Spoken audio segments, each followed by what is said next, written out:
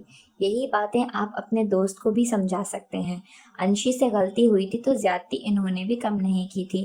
آپ ان کو سمجھائیں کہ وہ اس کو سوری کہہ دیں، معاملہ سالو ہو جائے گا، وگرنہ میں جانتی ہوں وہ بھی پہل نہیں کرے گی کبھی۔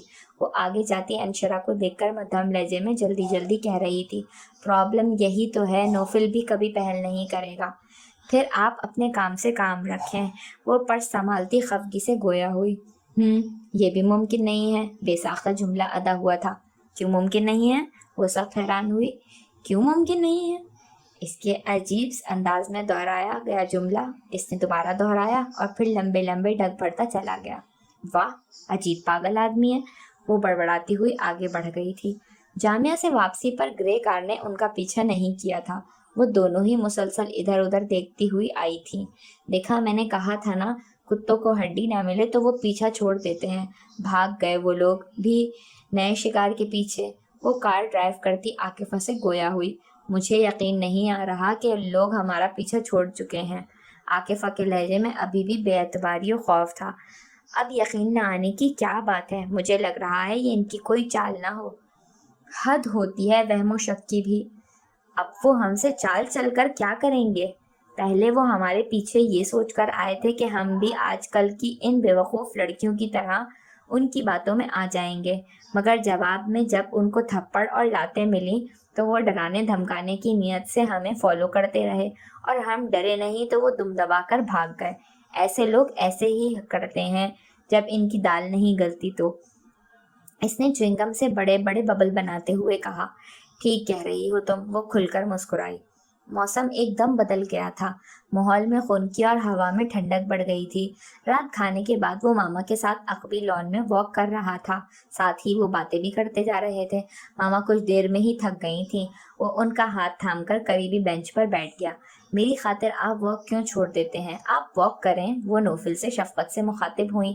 آپ کے ساتھ مجھے واک کرنا اچھا لگتا ہے ماما، لیکن میرا بڑھاپا آپ کا ساتھ کہاں دے سکتا ہے بیٹا۔ محبت صرف محبت دیکھتی ہے، عمر نہیں۔ اللہ آپ کی عمر دراز کرے، سدا خوش رکھے۔ میں سوچ رہی ہوں ابھی آپ کی منگنی کر دوں، شادی تعلیم مکمل ہونے کے بعد کروں گی۔ کیا ماما؟ اس کو گویا 440 واٹ کا جھٹکا لگا تھا۔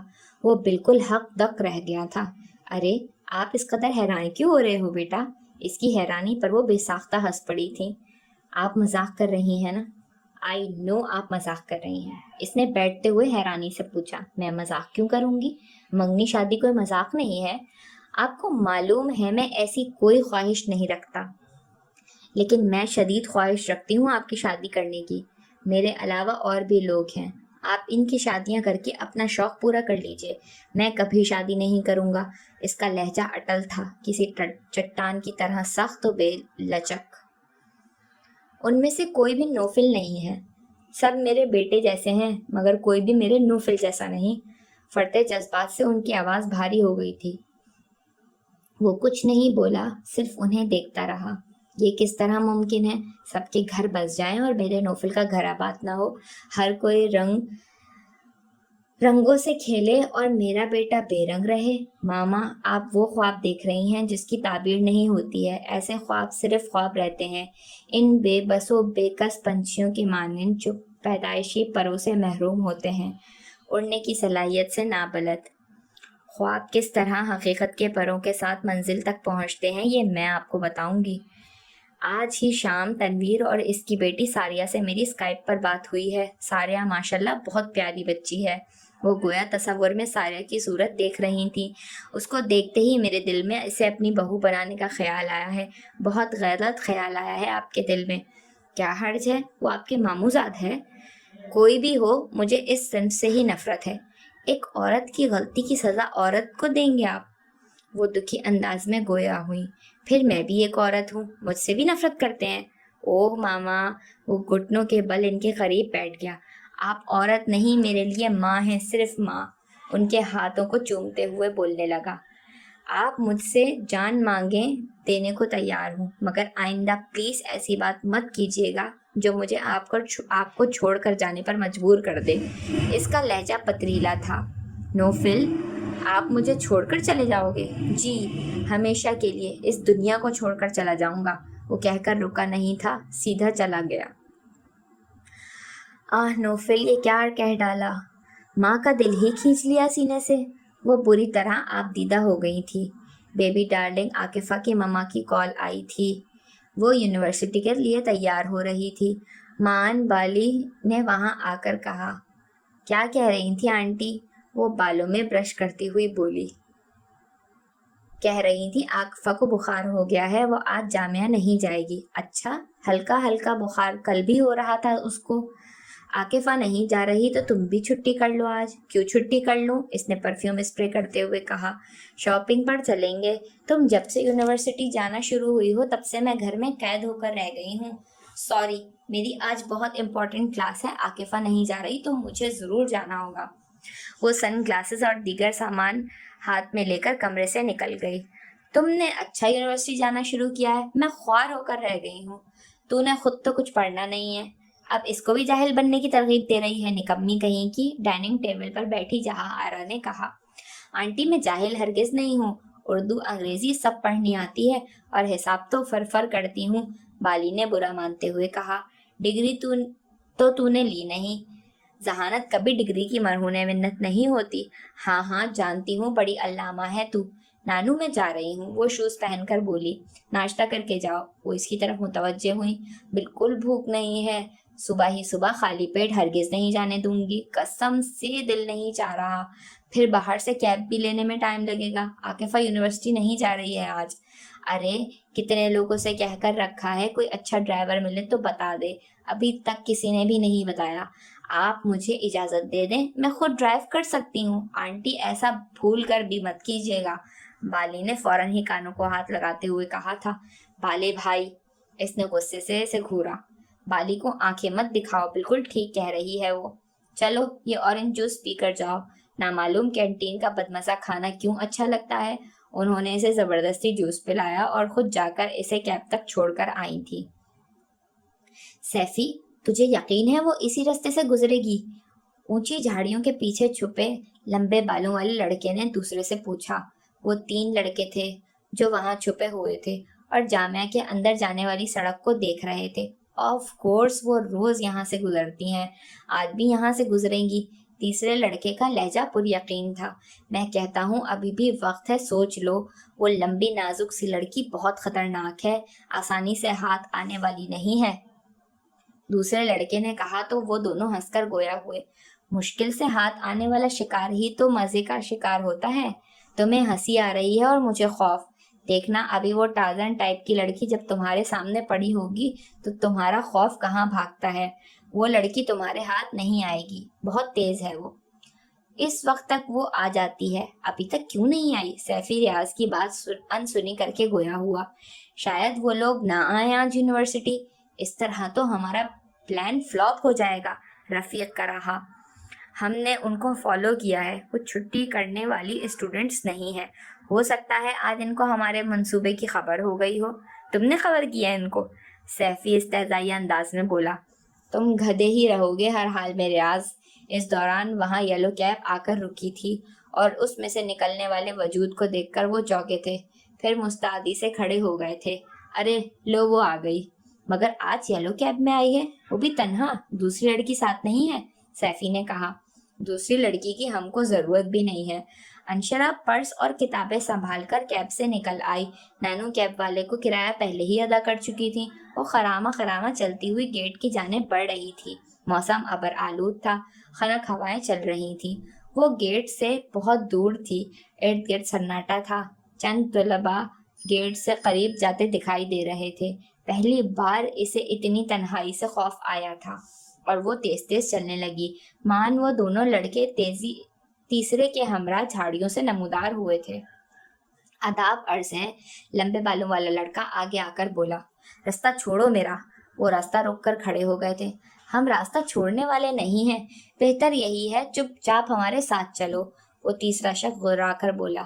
کیا بکواس کر رہے ہو، میں تمہارے ساتھ نہیں جاؤں گی، اس نے چیخ کر کہا۔ تبھی اس لمبے بالوں والے لڑکے نے آگے بڑھ کر اس کے رخسار پر زوردار تھپڑ مارا۔ چیخو مت، تم کو ہمارے ساتھ جانا ہوگا۔ پھر اپنے ساتھیوں سے بولا کہ وہ کار لے کر آئیں، کوئی بھی ادھر آ سکتا ہے۔ وہ دونوں وہاں سے بھاگ کر کار لینے گئے اور اس نے منہ پر ہاتھ رکھے کھڑی انشرا کا ہاتھ پکڑ کر کھینچنا شروع کر دیا تھا۔ اس کے رخسار پر پڑنے والا تھپڑ بہت طاقت سے پڑا تھا۔ تکلیف کے مارے اس کی آنکھوں کے آگے اندھیرا چھا گیا تھا۔ پرس اور کتابیں گر گئی تھیں۔ وہ اسے بازو سے پکڑ کر لے جا رہے تھے۔ چند لمحے اس کو حواس بحال کرنے میں لگے تھے اور حواس درست ہوتے ہی اس نے آنکھیں کھول کر اس لڑکے کو دیکھا اور دوسرے لمحے زوردار لات اس کے پیٹ میں ماری تھی۔ لڑکے کے لیے یہ غیر متوقع تھا۔ لات کھا کر وہ بے اختیار نیچے گر گیا تھا۔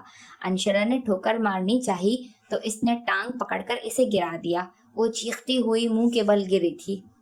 اسی اثنا میں اس کے ساتھی کار لے آئے تھے اور پھرتی سے انشرا کو کار میں ڈالا تھا اور کار لمحوں میں ہوا ہو گئی تھی۔